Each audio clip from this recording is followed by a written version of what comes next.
প্রিয় মৎস্য চাষী ভাই বন্ধুরা, আসসালামু আলাইকুম। আশা করি সকলে ভালো আছেন।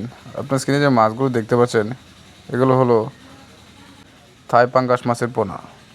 এই মাছগুলো দেখতে যেমন তেমন খেতেও সুস্বাদ। এই মাছগুলো অনেক জনপ্রিয় একটি মাছ। তো আজকে আমরা আলোচনা করব এই থাই পাঙ্গাস মাছের পুকুর প্রস্তুতি সম্পর্কে। কীভাবে আপনারা পুকুর প্রস্তুত করবেন তা আমাদের কাছ থেকে জেনে নিন।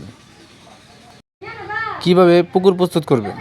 পুকুরের পানি হিসেবে পুকুরের চারপাশে যা ময়লা আবর্জনা থেকে থাকে তা অবশ্যই ভালোভাবে পরিষ্কার করে পুকুরের সার বা চুন দিয়ে নতুন করে পানি ঢুকিয়ে এই মাছগুলো চাষ করতে হবে। আপনারা যদি ভালোভাবে পুকুর প্রস্তুত করতে পারেন তাহলে অবশ্যই আপনারা এই মাছগুলো চাষ করে লাভবান হতে পারবেন।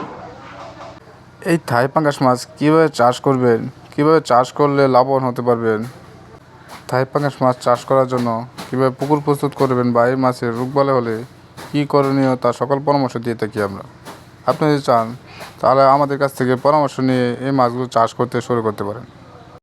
এছাড়াও আমাদের কাছে আরও বিভিন্ন ধরনের মাছের পণ্য রয়েছে, যেমন শিং, মাগুর, পাবদা, ট্যাংরা, তারাবাইন, ভিয়েতনামি কই, ঘাস কার্প, মনোসেক্স তেলাপিয়া, লাল কার্পু, কই কার্প এবং সাথে কার্প জাতীয় মাছের পোনা রয়েছে আমাদের কাছে। তো আপনি চান এই মাছগুলো বায়োফ্লগে বা পুকুরে চাষ করতে পারেন। এই মাছগুলো আমরা সারা বাংলাদেশে হোম ডেলিভারি করে থাকি, বা আপনারা চান যে আমাদের লোকেশনে এসে বা আমাদের নার্সারিতে এসে মাছগুলো নিয়ে যাবেন, তাও দেওয়া যাবে।